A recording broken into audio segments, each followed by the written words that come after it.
अस्य श्री आदित्यहृदयस्तोत्रमहामन्त्रस्य अगस्त्यो भगवान् ऋषिः अनुष्टुप्छन्दः श्रेयादियात्मा सूर्यनारायणो देवता निरस्ताशेषविघ्नतया ब्रह्मविद्यादिसिद्ध्यर्थे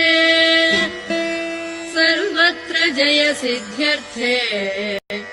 जपे विनियोगः ध्यानम् जयतु जयतु सूर्यम् सप्तलोकैकदीपम् किरणशमितपापक्लेशदुःखस्य नाशम्